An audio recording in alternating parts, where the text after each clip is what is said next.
Pronto, segunda parte da nossa reunião de hoje, sendo gravada, na sua gravação. Continuar na nossa apresentação, certo? Está gravando, vou apresentar aqui. Tela inteira. Compartilhar essa tela. Vou botar isso aqui.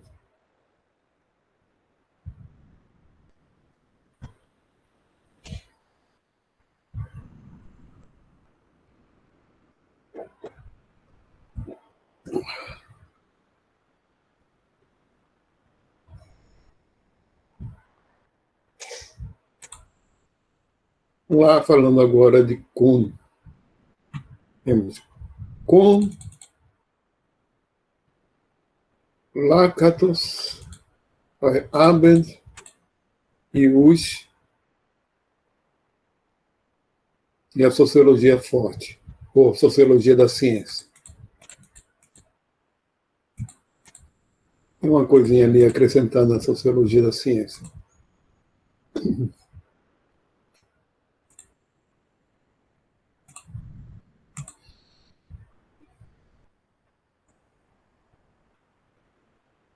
Thomas Samuel Kuhn foi um filósofo físico, formação original, e filósofo da ciência americano.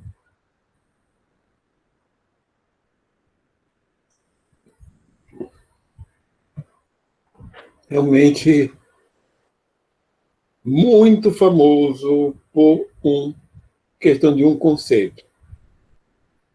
Aqui, 3 exemplos aqui do livro dele. 1957, que é a Revolução Copernicana. Coloquei essas datas aqui para não me esquecer.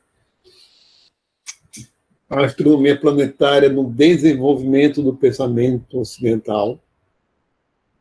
Outro, de 1962, que é a estrutura das revoluções científicas,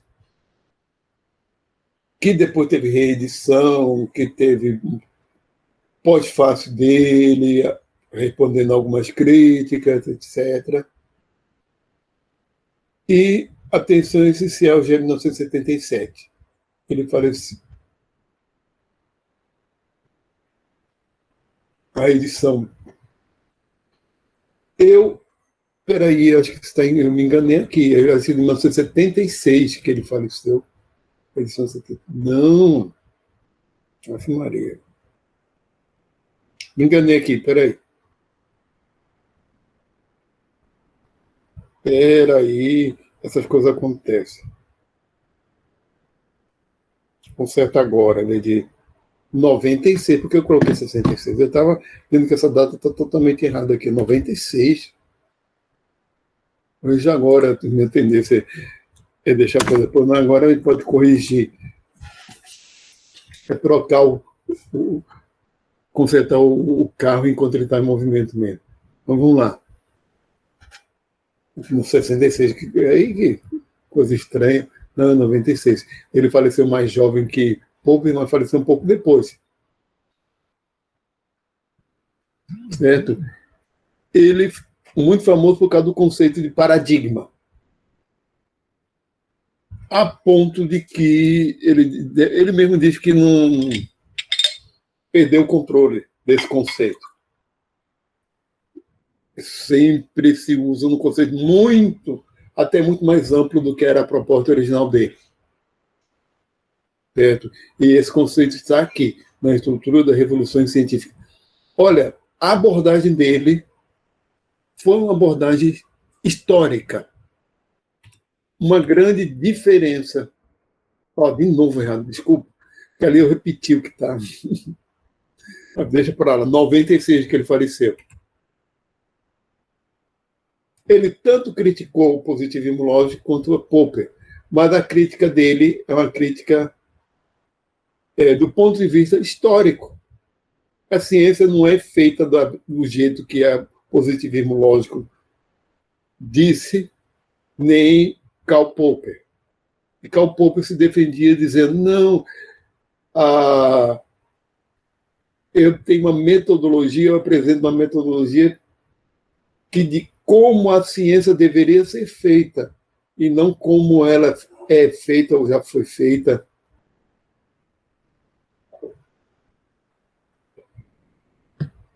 É uma outra abordagem. Vamos lá. Ele tem uma abordagem de análise histórica da ciência. A história da ciência mostra que as metodologias foram diferentes do que a proposta do positivismo lógico, que a coisa é muito idealizada no positivismo lógico também, é muito idealizada, é muito ortodoxa. E, olha, vamos depois ver. Que a questão da comunidade científica em relação a teorias são questões de consenso, até que se chega a um consenso único, que é o paradigma. O que é o paradigma? Vamos ver se tem aqui. O que é o paradigma? Paradigma da ciência, ou de uma ciência, é tudo aquilo que é consensual entre os cientistas daquela área. E no caso das ciências naturais, a partir da mecânica quântica ondulatória, ela toda é paradigmática.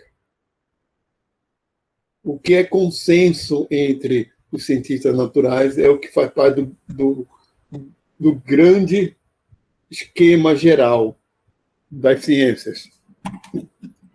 Olha, com a mecânica quântica ondulatória, finalmente houve a articulação entre química e física, que no século XIX não tinha. Porque finalmente se teve a explicação de como é que era uma ligação química, etc. E foi a partir de uma teoria que surge na física. Foi a partir de uma teoria que surge na física, a mecânica quântica ondulatória. Quantas, etc., foi na física. E a unificação também é o seguinte, o paradigma. Todas as teorias dentro de um paradigma não estão em contradição entre si. Não há contradição. Mesmo que sejam teorias que expliquem coisas totalmente diferentes. As teorias dentro da biologia. Olha, o que um biólogo chama de átomo é a mesma coisa que um químico chama, que um astrônomo, que um físico. Dentro das ciências naturais há consenso, né? É a mesma coisa. Um átomo biológico não é diferente de um átomo químico ou um átomo físico. Não, é um conceito só. É lógico que o biólogo não precisa entender de mecânica quântica ondulatória para realizar bem o seu trabalho, e é muito difícil mesmo entender aquilo. É muito difícil mesmo. Requer muitos anos de estudo específico, e isso, francamente, é coisa de especialista. Deixa para os especialistas. Do mesmo jeito que um físico que trabalha com mecânica quântica ondulatória, ele leva coisa de 15 anos para começar a produzir coisas originais. Do mesmo jeito que ele não precisa entender de bioquímica, de nada disso. Mas quando a gente fala muito menos de ecologia, pode ter a noção geral, mas ele não trabalha com aquilo, não precisa. A questão da pesquisa científica é uma questão de especialidade mesmo. Então, da mesma vez que nenhuma explicação biológica vai contradizer nenhuma teoria dessas. É lógico que a teoria da evolução, a síntese moderna, não está em contradição com nenhuma teoria da química ou da física. Então, há uma grande, digamos assim, um grande consenso. Esse consenso é o paradigma. Aí a pergunta, esse consenso existe nas ciências sociais? Para A resposta de Thomas Kuhn para isso é que não. Então, as ciências sociais, uma coisa que não está aqui nesse texto da apresentação, as ciências sociais são ciências não paradigmáticas. Na agonia, olhando aqui esse erro, as ciências sociais não são paradigmáticas. Então, do ponto de vista estritamente de Kuhn, que era um físico, né? Ciências sociais não são ciências. Ciências, para serem ciências, têm que ser paradigmáticas. Autores mais modernos criticam isso e dizem o seguinte, que não há necessidade dessa restrição. As ciências paradigmáticas são ciências naturais. Sim. Está estudando a natureza, então todas as teorias a respeito da natureza, dos diferentes pontos de vista desses estudos, elas têm que haver coerência, tem que haver um consenso, tem que haver, no final das contas, o objeto de estudo é um só, que é a natureza. Pode ser para um astrônomo, físico, químico, biólogo. O objeto de estudo é um só, que é a natureza. Enquanto para as ciências sociais a coisa complica muito. Sociedade humana, fenômeno social humano, é um fenômeno que tem uma coisa chamada cultura simbólica. E a cultura simbólica tem características arbitrárias. Então, essas arbitrariedades, isso é uma outra coisa, não vamos falar nisso agora, mas a cultura simbólica, por ser algo que emerge dos processos sociais, certo? Que provavelmente não surgiu no Homo com o Homo sapiens, e sim a partir talvez do Homo erectus ou de outro, de uma forma de proto-simbólica. Homo neandertal, provavelmente, um Homo neanderthalensis, provavelmente tinha cultura simbólica. É questão só de provável, né? Não tem nada que indique isso. Porque também a cultura simbólica não é algo que deveria ser exclusivamente humano. É questão de se ter um aparato cognitivo complexo o suficiente para gerar o símbolo. Então, a questão o problema das ciências sociais é que o fenômeno gerado a partir daí, que é a cultura simbólica, não é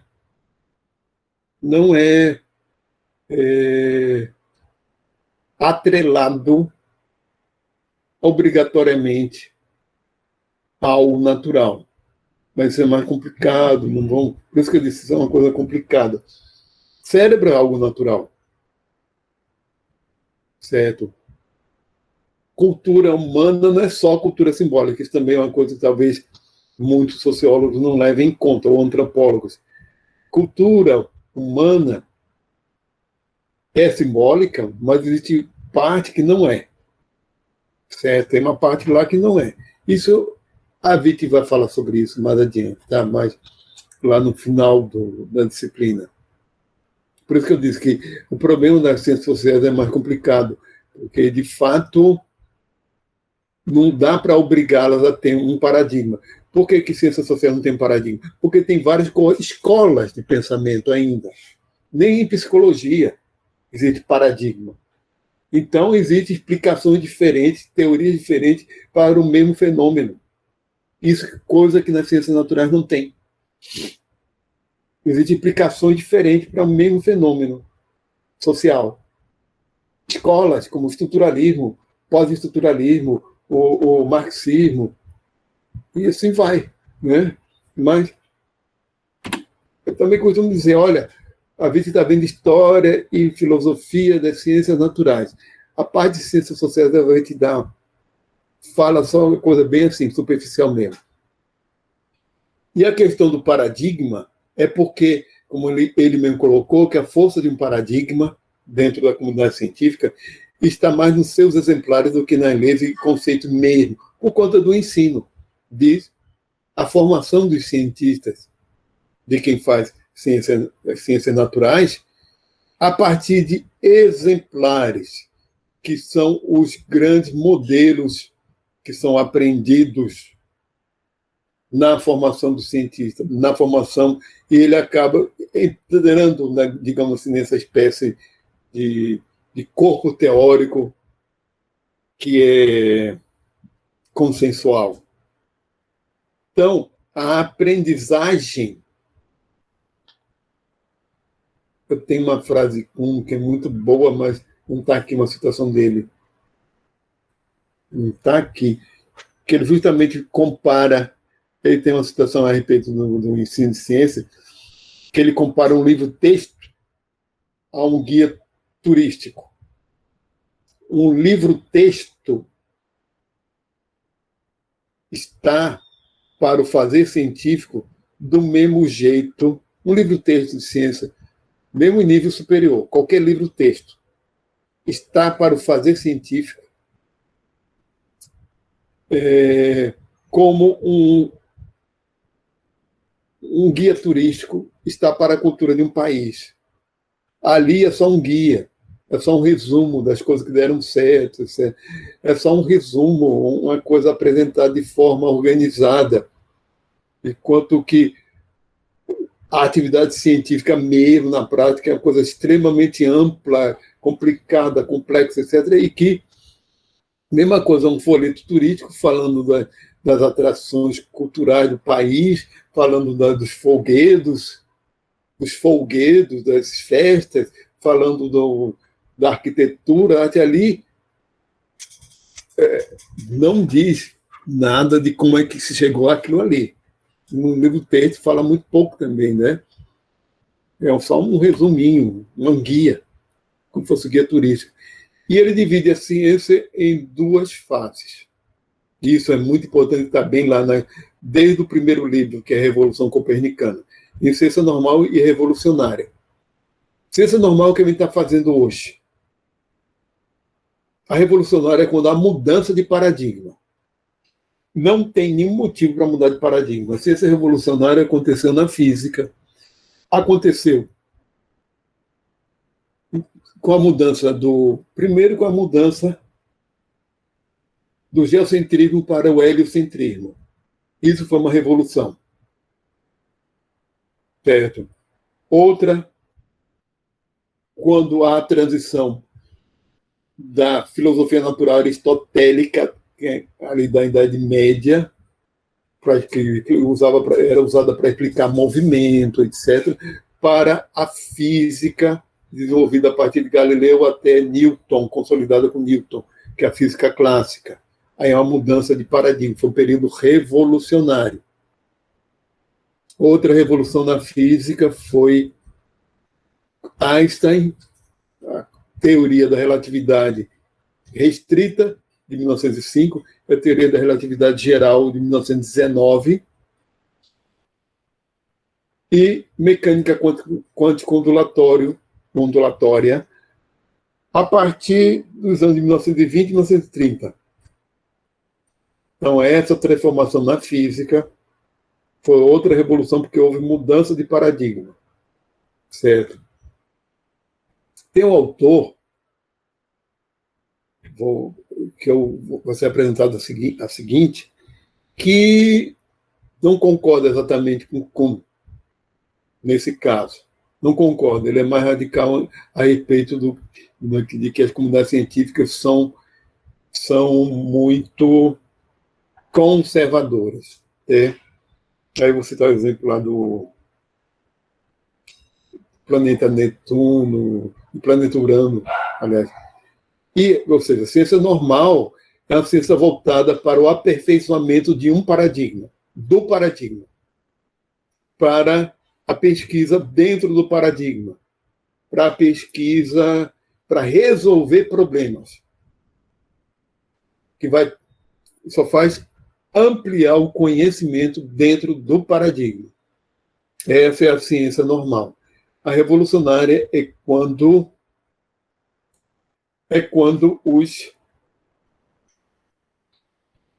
digamos assim, é quando os resultados estão contradizendo o paradigma e se tem que mudar o paradigma. Mas para isso acontecer, realmente os resultados têm que estar em uma contradição grande em relação ao paradigma, né? Como houve a mudança na física. Em filosofia da ciência, isso é chamado de anomalia. Anomalias são resultados empíricos que não conseguem ser explicados dentro da teoria que está sendo aceita. São chamadas anomalias.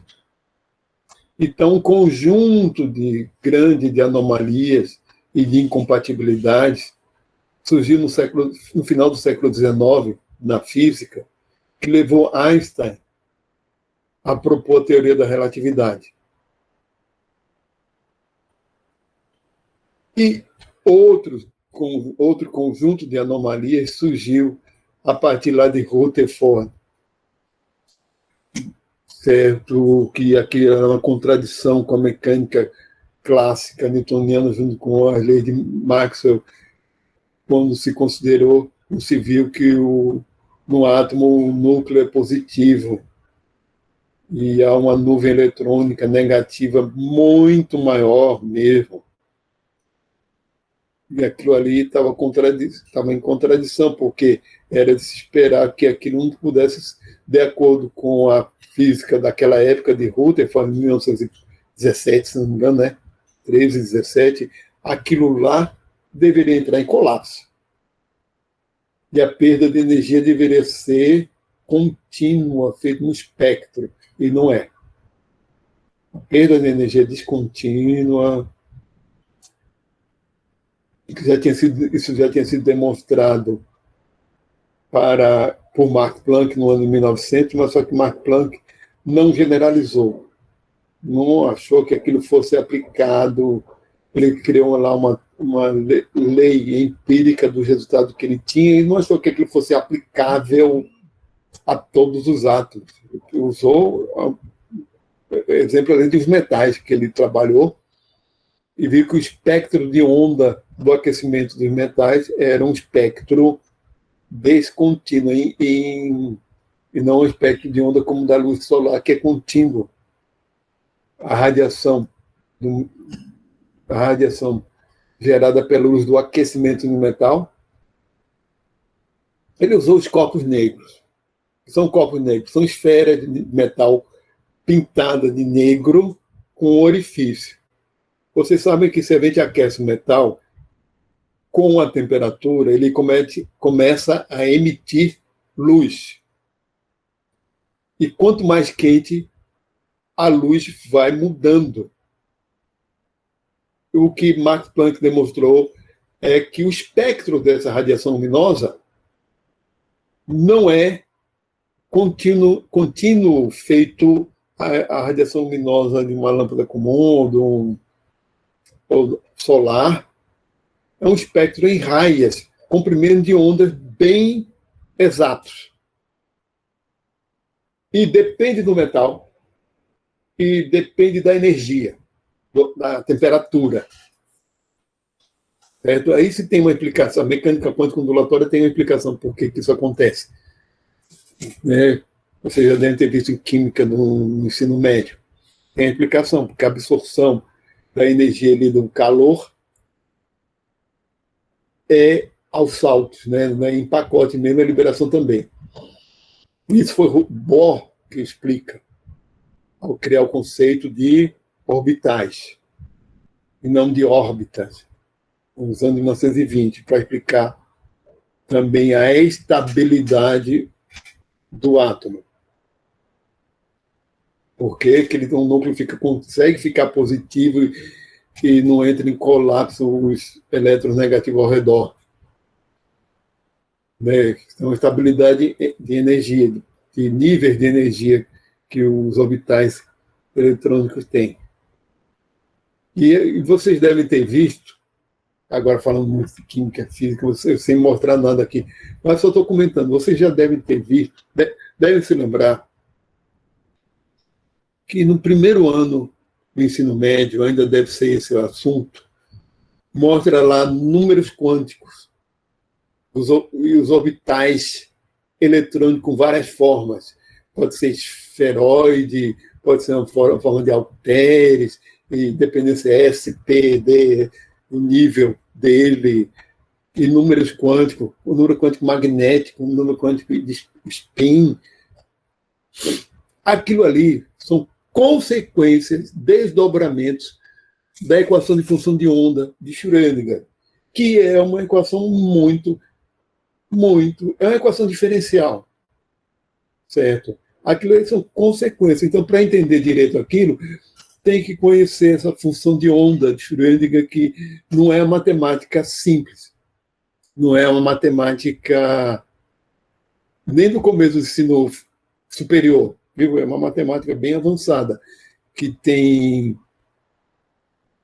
não é hamiltonianos, é uma coisa bem complicada que eu não entendo, né? Eu não tenho conhecimento matemático para entender ele, mas eu sei que aquilo é um desdobramento de uma equação diferencial para gerar aquilo, são as consequências.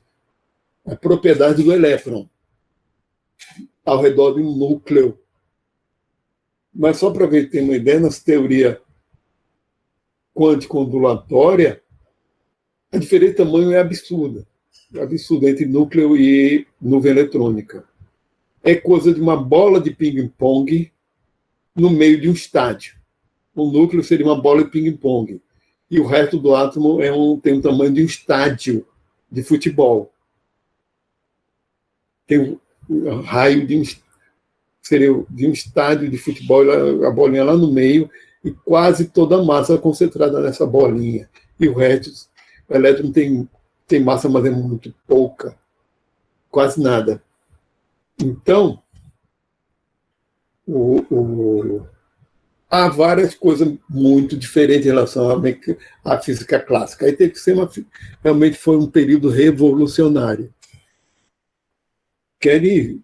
Aí se estabeleceu os quatro níveis, os 4 tipos de forças fundamentais do universo, que é a nuclear forte, nuclear fraca, eletromagnética e gravitacional, etc. Então, não estamos no período de ciência revolucionária.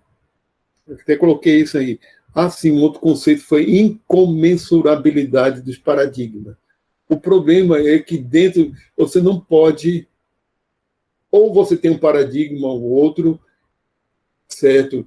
E você não pode avaliar um paradigma usando outro paradigma. Por que isso? Porque os conceitos são diferentes. Por exemplo, o que Aristóteles, ele tem que saber bem os conceitos de Aristóteles para poder criticar o trabalho dele dentro do trabalho de Aristóteles e do resultado que tem ali. Mas você não pode usar os conceitos de um paradigma para criticar o outro paradigma. Porque o que Aristóteles, por exemplo, chamava de movimento não é a mesma coisa que Newton chamou, que Galileu e Newton chamou de movimento. Do ponto de vista do mecanicismo, o movimento é aquele deslocamento no espaço. E do ponto de vista de Aristóteles, movimento é qualquer transformação. Pode ser de posição, mas pode ser uma transformação qualquer. É algo que tem muito mais a ver com o tempo do que com o espaço. E quando chega em Einstein já é outra coisa. Mas, ficando só aí. Então, eles dizem que há uma incomensurabilidade dos paradigmas. Paradigma é uma questão do contexto da época para explicar, é o consenso da época para explicar os fenômenos que já foram observados até então.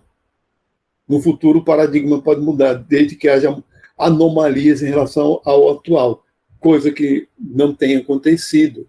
Muita gente procura, etc. Mas, na realidade, por exemplo, a física de partículas está se mostrando ainda muito bem sucedida, porque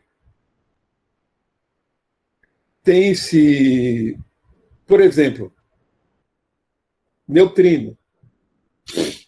Neutrino foi previsto antes de ser detectado. Neutrino é uma partícula que deve ter o tamanho, sei lá, é do nível de um elétron, mas não tem carga.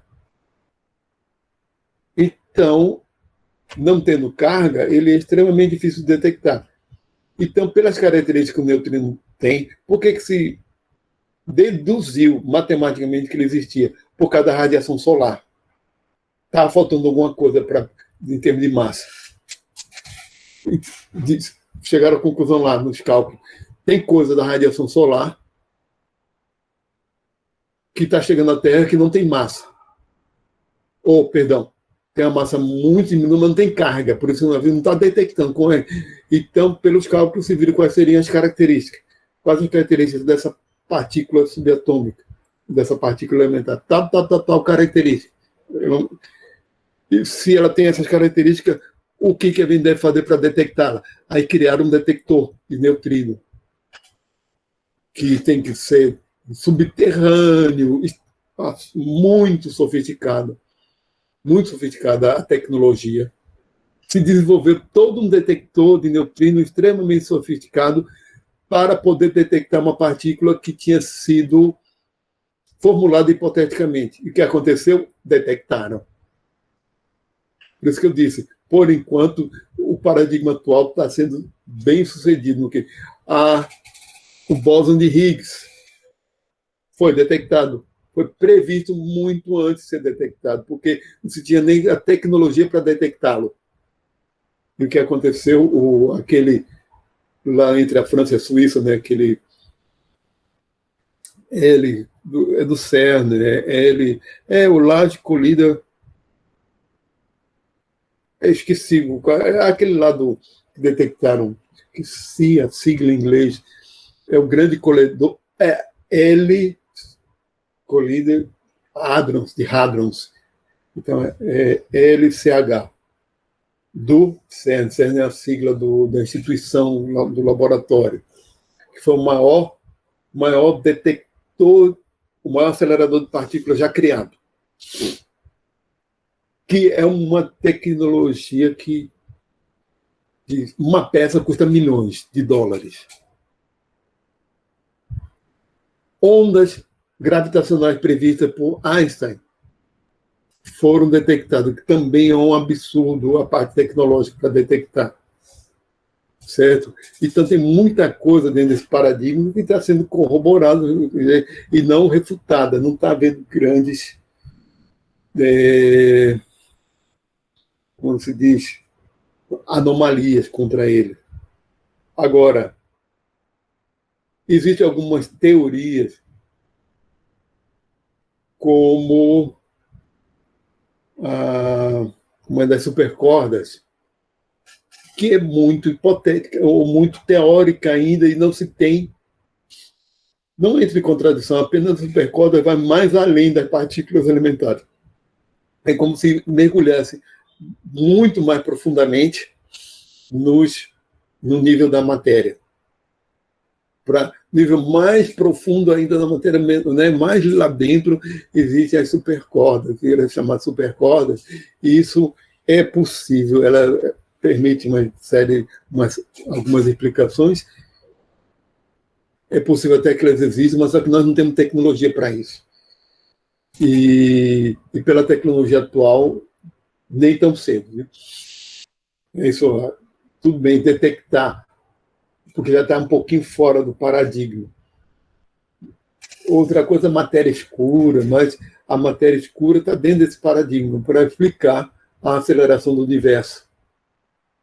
Era se esperar que ele estivesse desacelerando, né? Porque existe matéria que está gerando, matéria e energia que está gerando repulsão, que não são observáveis.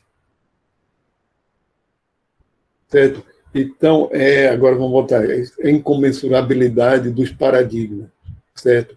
Então, dentro do atual, a questão, estamos tendo a ver uma ciência revolucionária? Não. Agora, dentro da biologia tem muita coisa que pode avançar. Falando da biologia, tem muita coisa que pode avançar, sim.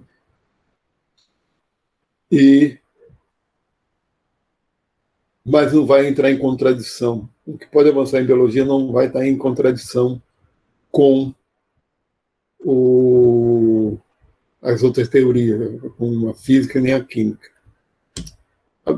Mudando agora de pensador, ele faz umas críticas. Olha, a gente sempre apresenta alguém que está criticando os anteriores, né? Foi muita coisa, muito característica da filosofia da ciência no século XX foi essa, porque é um campo ainda em desenvolvimento, certo? Ele é mais conhecido porque ele assumiu esse pseudônimo de Lakatos, Imre Lakatos, que é Imre Avrum Lipschitz, por causa da época que ele viveu, né? Era judeu, mudou o nome para poder escapar à perseguição antissemita, certo? Um filósofo húngaro, ele sofreu com a Segunda Guerra Mundial. Uma coisa que eu não falei,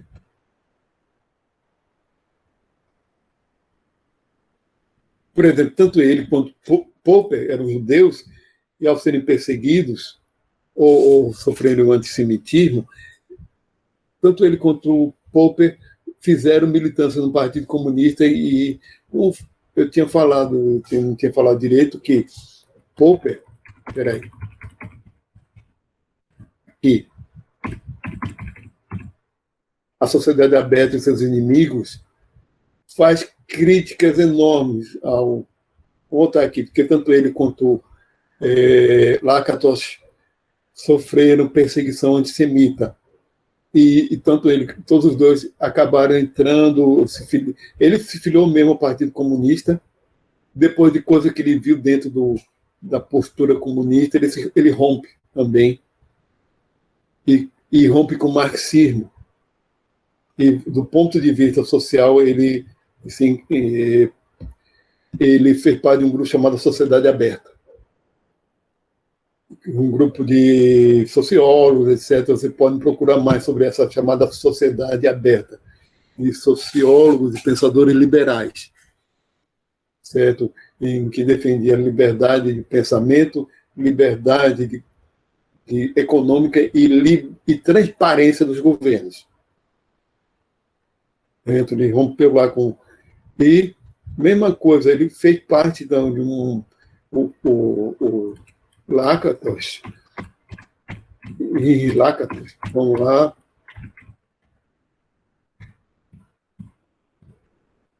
Fez parte também de resistência ao nazismo. Filósofo húngaro, que acabou... Ele emigrou para os Estados Unidos. Certo?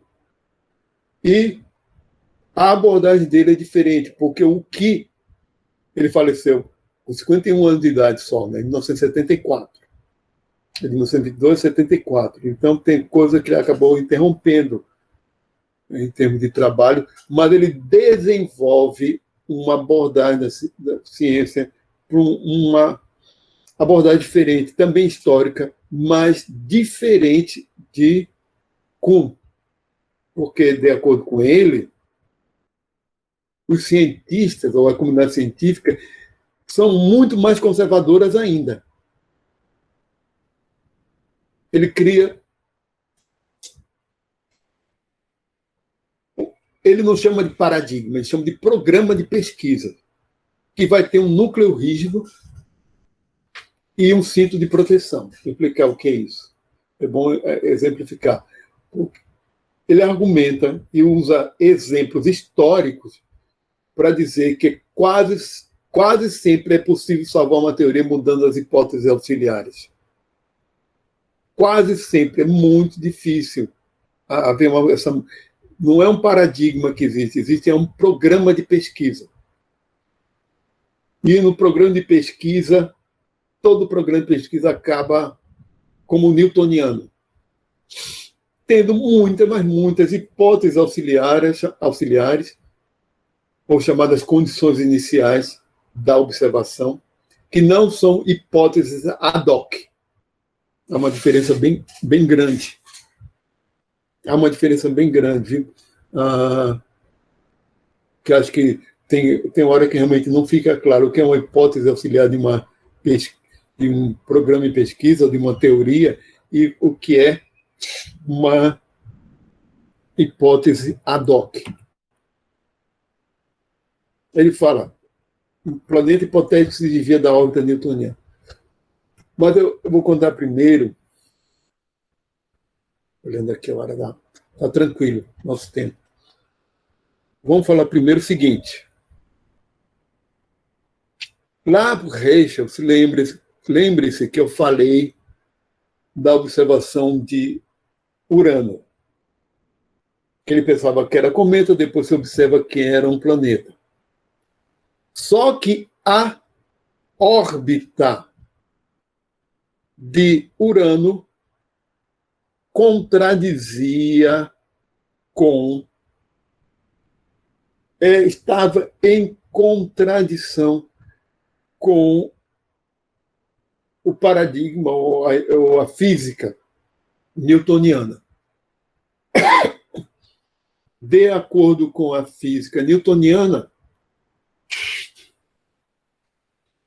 Urano não era para se comportar, para ter aquela órbita.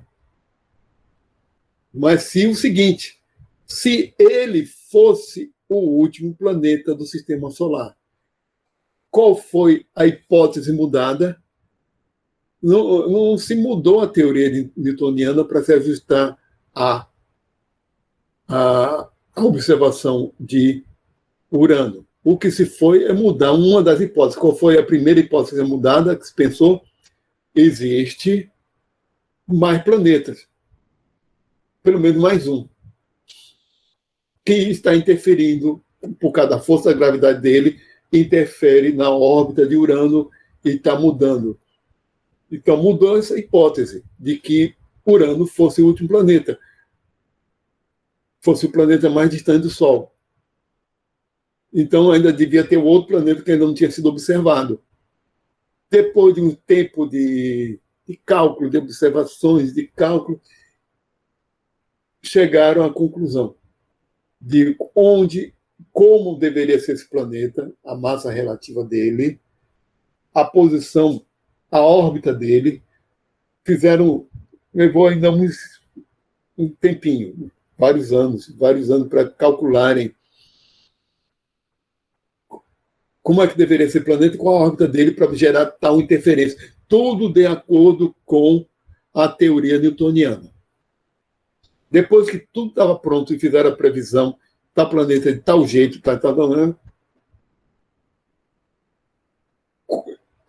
Virgílio, daqui a um mês ele vai estar em tal posição no céu. Ou sei lá, daqui a pouco menos de mês, de tal hora, tal posição ele está lá no visível, ao telescópio. Apontaram o telescópio e viram um planeta. Batizaram esse planeta de Netuno.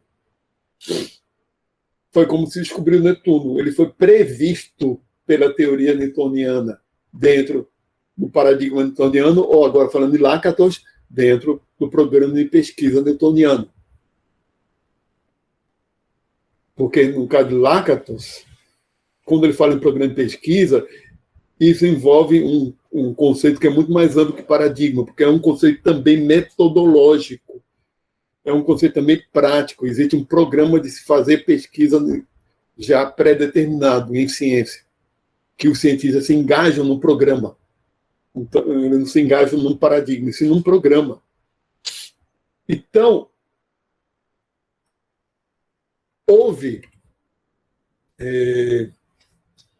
ele fala esse exemplo que se pode mudar tanto essas hipóteses auxiliares. Nesse caso, bastou fazer essa mudança e descobrir um novo. Mas poderia mudar muitas outras vezes. Poderia sempre dizer e salvar a teoria original. Não. A teoria foi salva já só observando outro planeta. Mas, digamos que não tivesse sido observado Netuno. se teria muitas outras hipóteses auxiliares para salvaguardar a teoria newtoniana. Por exemplo, poderia-se dizer que não existia ainda tecnologia que permitisse a detecção desse planeta. Os telescópios não estavam bons o suficiente. Mas, mesmo assim, ainda teria um planeta interferindo. Poderia-se atribuir alguma característica do suposto planeta. Poderia-se, se fosse uma coisa mais recente, usando radiotelescópio, poderia-se dizer que a gente teve problema de estar tendo problema de observação. As condições meteorológicas não estão permitindo a observação do planeta.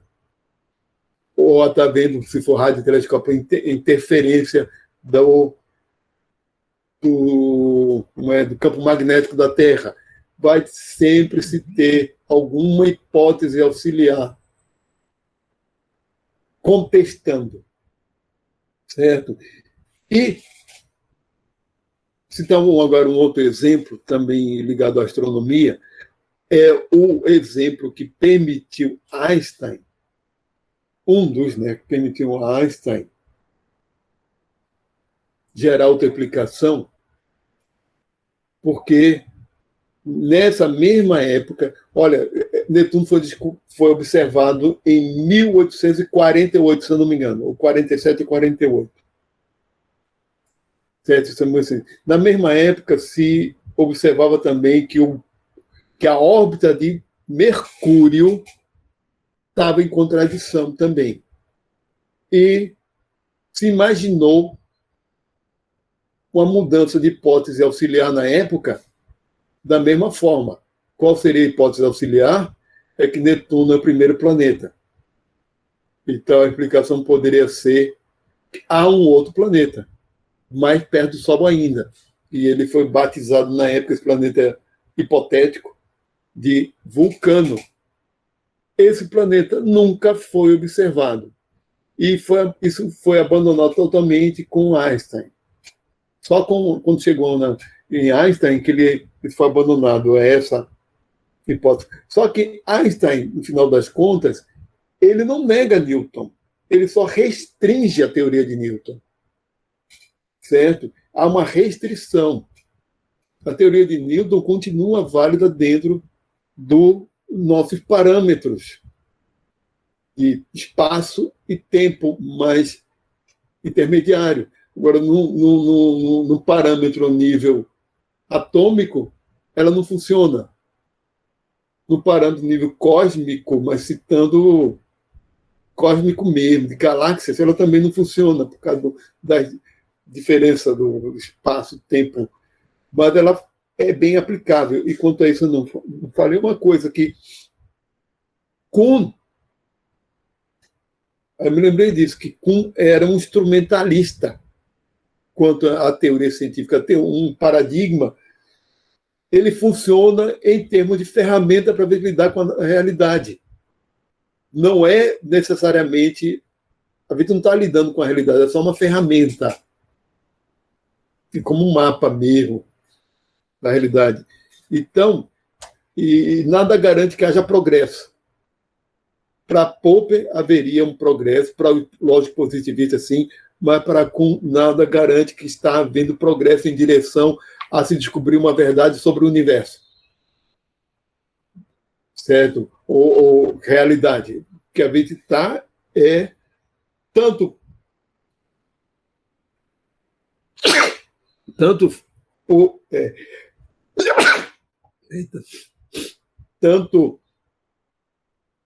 Lakatos quanto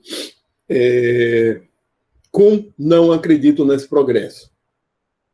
E que tenha que haver. Todos os dois, nesse caso, são instrumentalistas. Teorias científicas são ferramentas. E não são representações reais. Todos os dois retomam uma postura instrumentalista. O que eu vou mostrar a seguir é pior ainda. Né? Então, ele argumenta que Sempre uma hipótese auxiliar pode salvar uma teoria ou um programa de pesquisa. O que acontece é que, quando não há mudança de fato, com teoria newtoniana para de Einstein, não houve uma mudança. Einstein incorpora a teoria de Newton. Se você pega as equações de Einstein e simplifica dentro das velocidades da gente, certo? Só a contração do tempo e espaço quando as velocidades são muito altas, em distâncias muito grandes. A diferença de tempo de um avião voando para a gente aqui, né? Não há contração. É tão insignificante que é desprezível. Quando a gente coloca as equações de Einstein no nosso nível de vida, a gente tem as equações de Newton, igualzinho. Então, o que Lakatos diz que o que Einstein fez, o que aconteceu ali, não foi uma revolução, uma mudança de paradigma, foi uma continuação do mesmo programa de pesquisa da física, mas já ampliado, já com capacidade de explicar fenômenos mais amplos. Tanto é que os físicos continuam usando as equações de Newton. E por isso ele diz, criticando Popper, que as teorias científicas são formuladas, são irrefutáveis. O que pode, no máximo, acontecer é isso, essas atualizações. Então, é uma sucessão de teorias ligeiramente modificadas. Que aí é o programa de pesquisa. Certo? Que a parte que não muda é o núcleo rígido.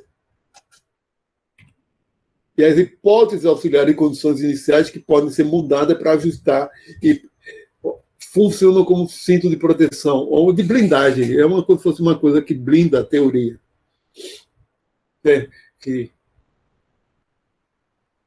O próximo autor, acho que já é Feyerabend, que era austríaco, Karl Feyerabend, nascido em 24 e faleceu em 1994, 70 anos de idade. Aquele livro que eu falei no começo da aula do John Hogan, ele entrevistou Feyerabend, entrevistou Popper. Ele não entrevistou, foi o Lakatos. Né? Opa, faleceu em 74. Faleceu jovem.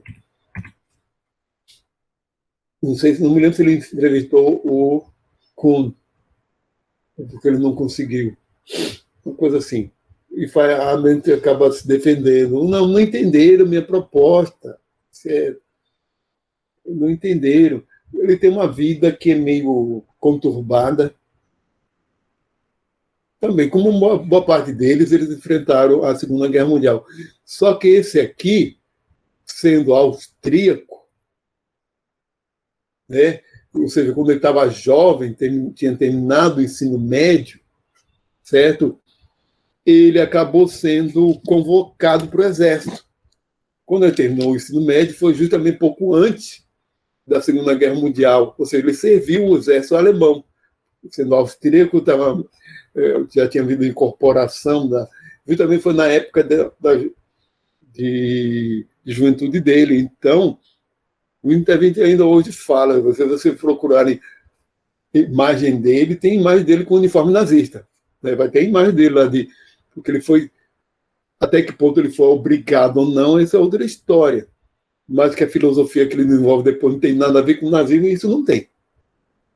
Né? Porque ele era anarquista.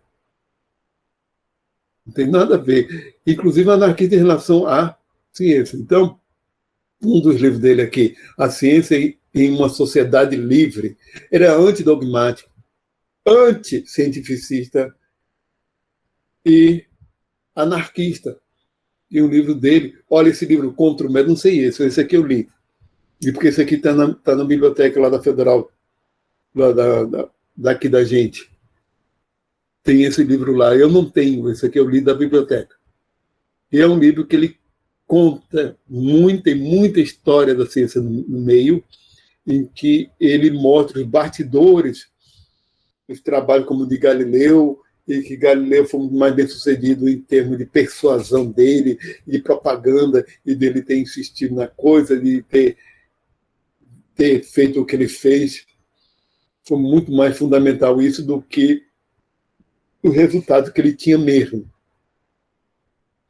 Que ele não seguiu método científico, coisa nenhuma. Galileu, uma coisa que ele fala, que é o anarquismo epistemológico e metodológico, é que não há regra metodológica em ciência, que nunca tinha sido violada. Que nunca tenha sido violada. Nenhuma regra. Olha, você pode notar o seguinte: eu coloquei essa sequência de pensadores, é uma sequência mais ou menos cronológica, em que um está criticando os anteriores,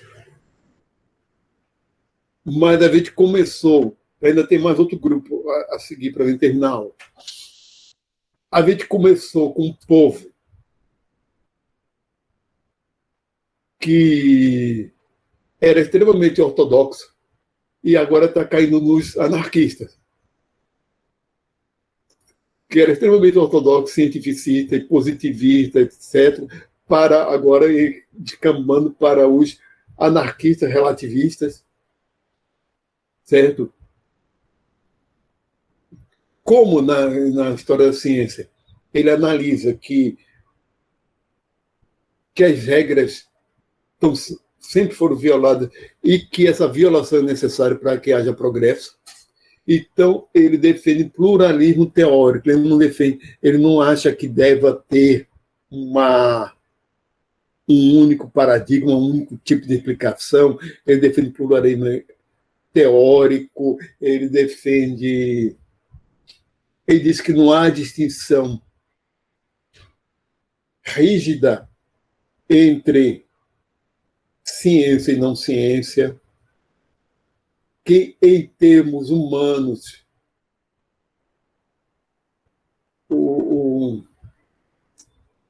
por exemplo, em termos humanos, a gente não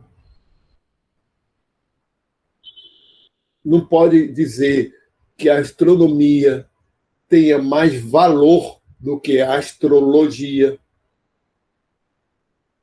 que não há nenhum motivo de se dar mais valor à astronomia do que à astrologia, ou mesmo a magia. Então, como ele defende o pluralismo teórico, ele diz que todas as teorias têm que ser levadas em conta das nossas capacidades de explicar a natureza.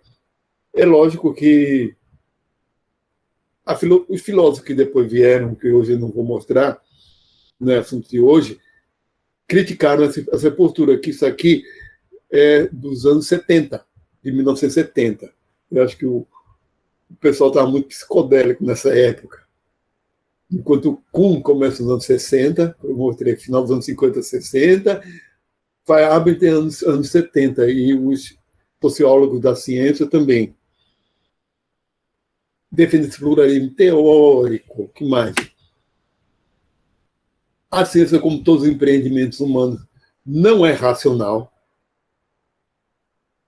Como o empreendimento não é racional, essa elaboração racional é algo que se faz para deixar o texto bonitinho depois, certo? Fica aquele todo coerente, há uma defesa pluralismo de explicações, etc.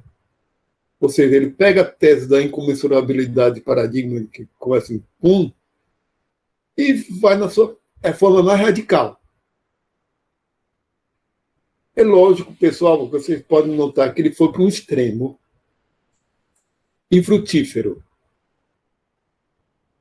É um extremo infrutífero, não leva a lugar nenhum. Certo? Tem um autor contemporâneo, anarquista, mas ali, que é o John Zerzan, um americano, que ele critica é outra história. É outra história. Ele já critica cultura simbólica de uma forma geral, mas eu vou mostrar para vocês, não hoje, né? Fica para o final do período mesmo. O ponto de vista de John Zerzan, ao criticar a cultura simbólica. Isso aí já é uma outra coisa, porque o John Zerzan, ele critica a cultura simbólica mesmo, como um todo, tanto fazer astrologia ou astronomia. Ele critica mesmo, e que porque os símbolos desconecta o ser humano da natureza. Ele perdeu nosso vínculo com a natureza a partir da cultura simbólica. Mas isso já é outra história, né? Agora, programa forte de Sociologia da Ciência da Universidade de Edimburgo. Anos de 1970. Eu falo que os anos 70, então, há uma retomada do racionalismo dos anos 1980 para cá. O auge dessa posição relativista é a foto da época dos anos de 1970, a foto mais recente deles, principalmente dois autores. Que raios é Programa for Sociologia da Ciência? Nesse caso, foi um grupo da Universidade de Edimburgo, mas já existia essa linha de Sociologia da Ciência. No final das contas, tem duas vertentes para fazer o estudo sociológico da ciência. Um é o estudo sociológico das instituições científicas, das influências, os problemas de relação entre a ciência e grupos sociais, a economia, tecnologia, relações ciência, tecnologia, sociedade, que não são simples. A ênfase em certo tipo de pesquisa em detrimento da outra, quem financia, isso tudo é objeto da sociologia, certo? Só que a abordagem deles é um pouquinho, digamos, mais forte, que é o estudo da teoria científica como tendo causas sociológicas, certo? Como tendo causas. A própria teoria é um resultado da mentalidade social do contexto da época que a teoria foi criada. De modo geral, quando se fala isso, em sociologia, etc., nós temos uma coisa chamada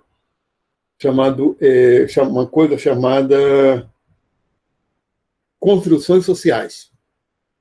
Eu não coloquei aqui no. Mas o que é essa sociologia da ciência? Eu ainda faltou colocar uma coisa.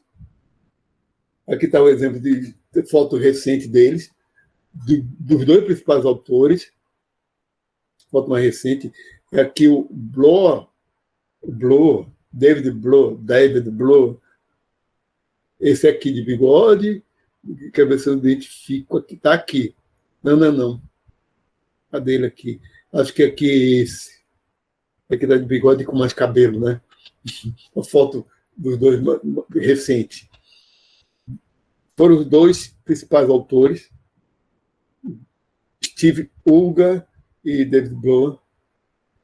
Olha, é porque não está escrito aí, faltou colocar isso. Se basearam especialmente no conceito de construção social. Para autores como Foucault, Michel Foucault, francês Michel Foucault, e autores como Bruno Latour fez parte desse movimento. Agora, Bruno Latour fez ou faz, né, que ele é vivo ainda, dessa análise sociológica da ciência desse ponto de vista, que é o segundo, estudo das teorias científicas como tendo causas sociológicas. Certo? Mas vocês imaginem o seguinte, que nós, citando o exemplo do Foucault, que é o pós-estruturalismo, que é uma abordagem estruturalista da sociologia, certo? Em que a sociedade é explicada em termos de estruturas sociais, certo?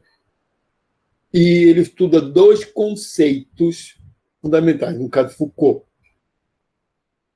sendo que em todos os dois casos era o que aquela sociedade considerava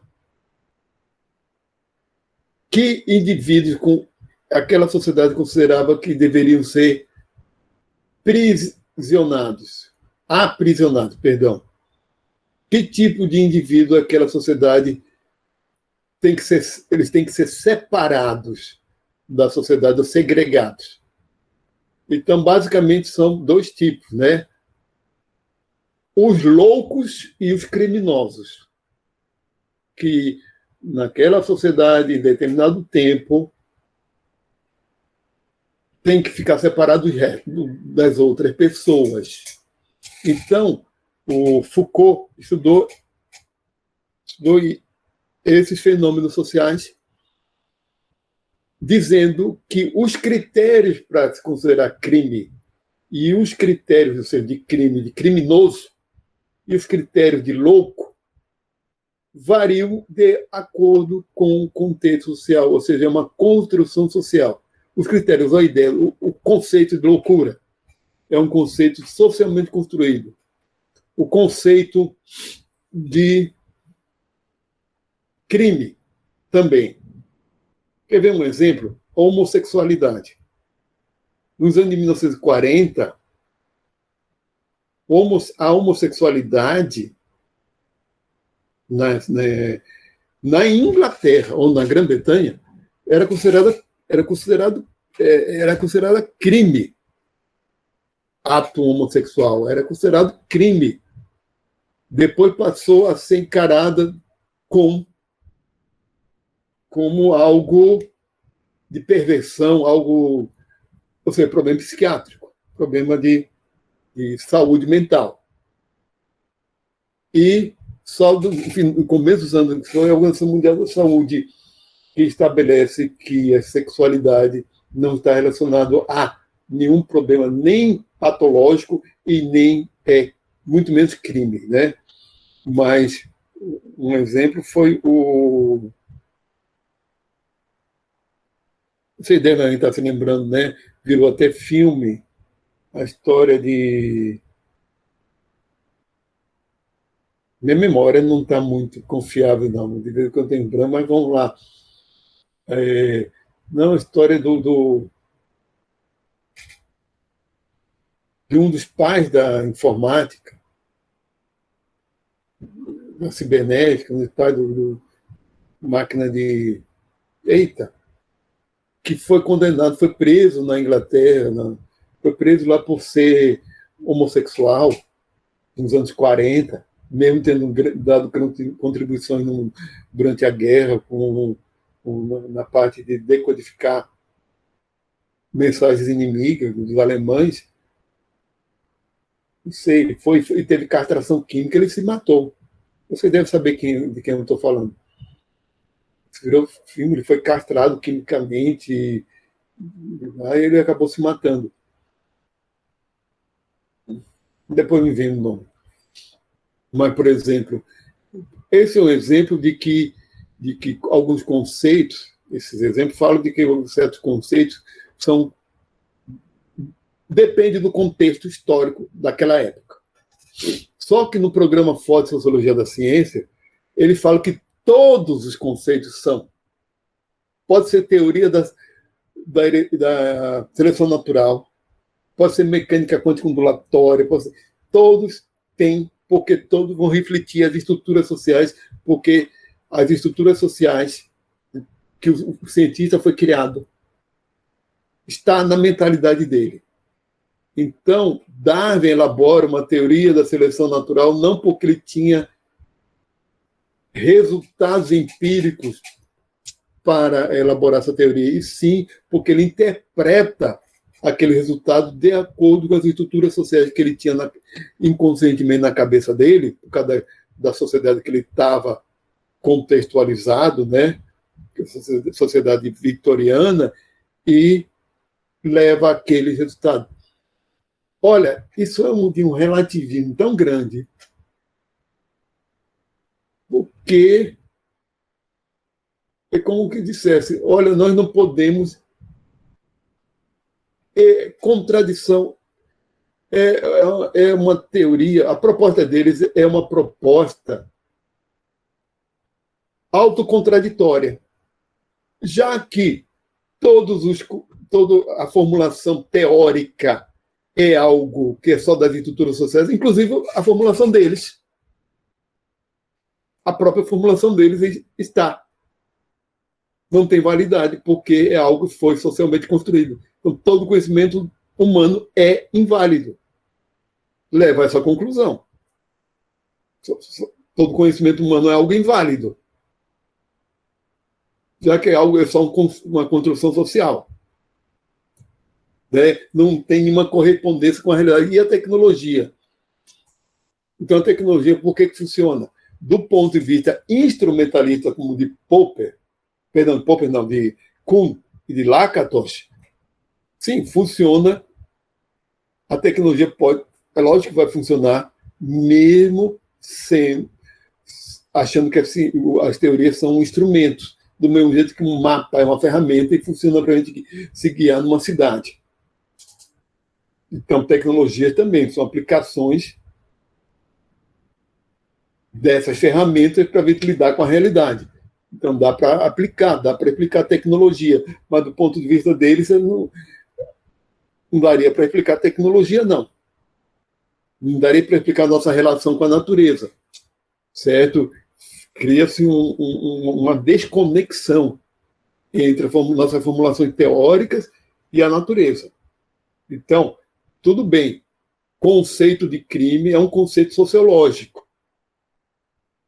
A teoria atômica, não. Mecânica quântico-ondulatória não dá para ser. Aqui, nossa bibliografia, que faltou eu falar um pouquinho mais, eu acrescento Bruno Latour e alguns outros. E depois continuo com a parte mais contemporânea, viu? Então, vocês repararam o seguinte, que a gente vai de um ponto de vista muito rígido, ortodoxo, e vai para o Alan Turing,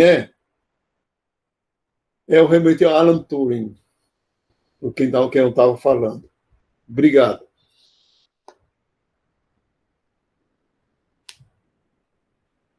É o Alan Turing que sofreu por isso. Vocês podem ver que certos conceitos, mesmo, existem conceitos sociais, construções sociais. Gênero, a gente pode dizer que é uma construção social, sim, o conceito, que é algo que depende de contextos sociais. Sexualidade, não. Sexualidade é biológica, mas eu estou falando de sexualidade, não órgão genital.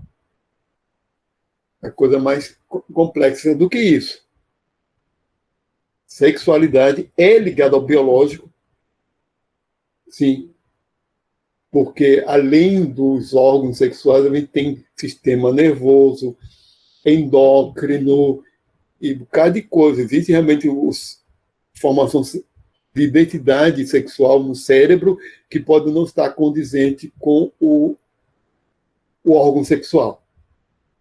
Aí temos a transexualidade. Sexualidade é algo que a gente pode dizer que é biológica. É biológica. E o argumento de que vai contra a teoria da evolução, porque a gente é obrigado, como se fosse obrigado a se reproduzir, é falácia. É argumentação falaciosa, porque existe comportamento homossexual, por exemplo, entre animais. Isso não compromete de jeito nenhum. Existe comportamento homossexual entre animais e podem ter. E tem outras coisas, a coisa não é tão simples, não. Porque para uma espécie sobreviver, não é que nem baste haver a heterossexualidade, não. O heterossexual é para garantir a reprodução. Não, não é isso. A sobrevivência de uma espécie depende realmente do sucesso dela em sobreviver e manter adiante, deixar adiante seu descendente. no caso da espécie humana, nós temos uma característica que é o cuidado parental muito desenvolvido.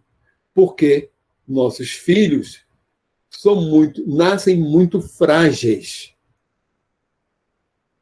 Certo? Eles nascem muito frágeis comparado com muitos outros animais. Então, nós somos obrigados a cuidar mesmo por muito tempo. E isso em condições naturais. Os hominídeos já eram assim. O hominídeo, como Homo erectus, já requeriam esse cuidado maior com os filhos, e isso, e já também outras coisas, porque é um ser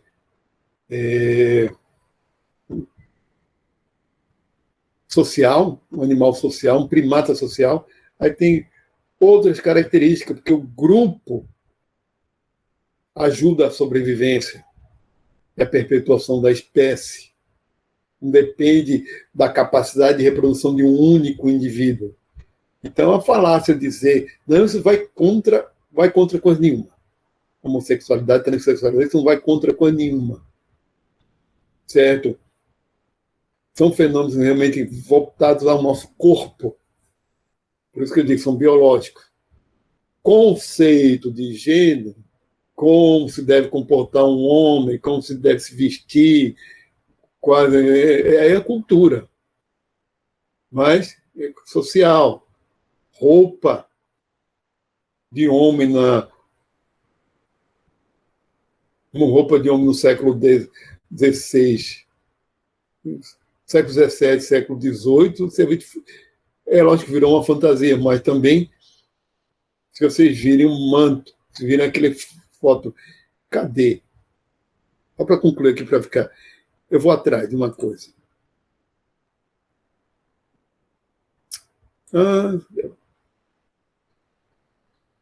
Aqui está no meu HD. Espera aí.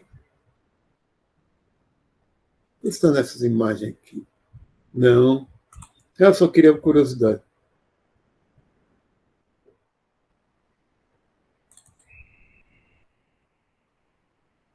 Está aqui. Não.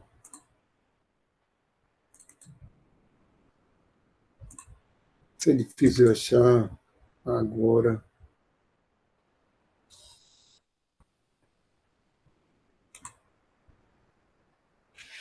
Estão tocando a campainha, acho que minha mulher deve atender. Só para cá, isso aqui. Bom, cadê?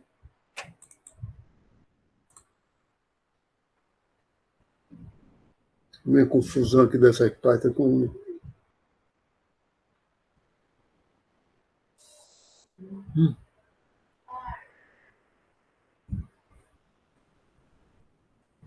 Será que está aqui? Repara não, que eu quero mostrar uma foto aqui que não estava programada. Então,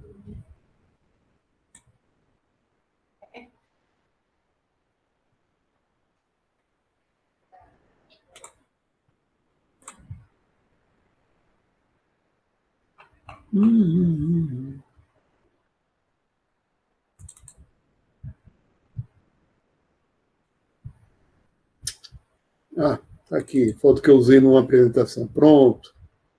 Luís XIV. Certo. Eu costumo mostrar essa foto para conceito também, esse conceito do que é um homem poderoso na sua veste de gala em 1700 e pouquinho. A roupa dele. A única coisa associada à masculinidade atualmente seria essa espada. E olhe lá. Uma espada dessa, né, é meio suspeita. Peruca para disfarçar a calvície dele. Então, nós vamos usar peruca mesmo. Era moda.